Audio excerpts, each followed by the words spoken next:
Get ready for the dictation. Start. Sir, given that the intent was not to package the code as a fresh opportunity for creditors and claimants who did not exercise their remedy under existing laws within the prescribed limitation period, the committee thought it fit to insert a specific section applying the Limitation Act to the code. The relevant entry under the Limitation Act may be on a case to case basis. It was further noted that the Limitation Act may not apply to applications of corporate applicants as these are initiated by the applicant for its own debts for the purpose of CIRP and are not in the form of a creditor's remedy. A perusal of the above would show that considering that the Limitation Act applies only to courts unless made statutorily applicable to tribunals, the committee was of the view that such act should be made to apply to the IBC as well. Observing that though the IBC is not a debt recovery law, the trigger being default in payment of debt would render the exclusion of the law of limitation counter initiative. Thus, it was made clear that an application to the IBC should not amount to resurrection of time barred debts, which in any other forum would have been dismissed on the grounds of limitation.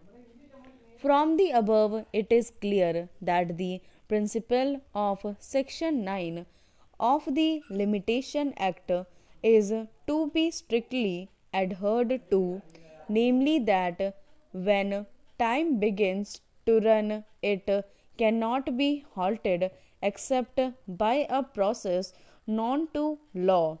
One question that arises before this court is whether Section 18 of the Limitation Act, which extends the period of limitation depending upon a acknowledgement of debt made in writing and signed by the corporate debtor, is also applicable under Section 238A, given the expression as far as may be governing the applicability of the Limitation Act to the IBC.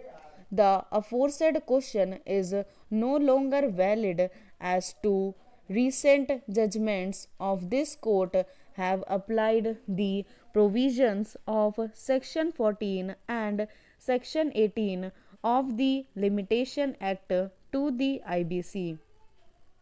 Thus, in Sheshnath Singh VBD Cooperative Bank Limited Civil Appeal number 900 of 2019, after setting out the issues that arose in that case in paragraph 57 and after referring to section 238A of IBC.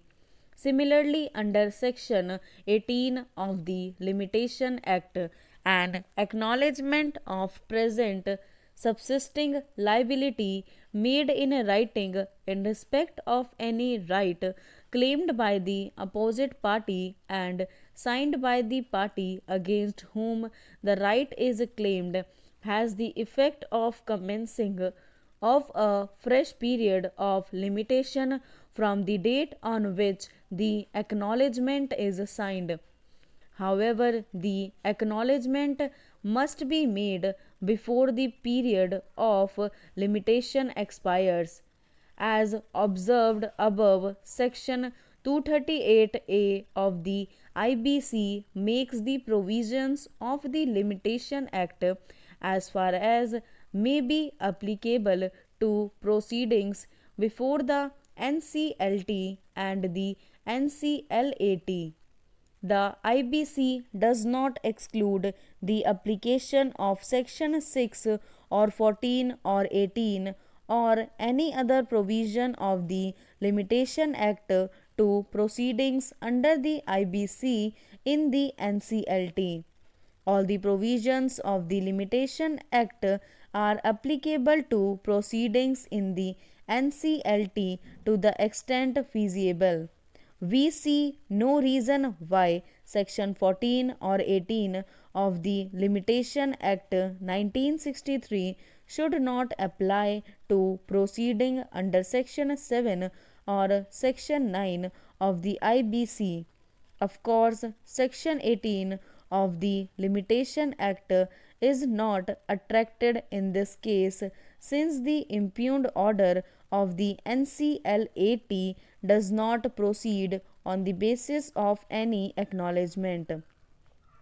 Nearer home in Lakshmipat Surana versus Union Bank of India, a judgment earlier delivered, this court, after referring to various judgments of this court, including the judgment in Babulal, then held the purport of such observation has been dealt with in the case of Babulal. Suffice it to observe that this court had not ruled out the application of Section 18 of the Limitation Act to the proceedings under the court.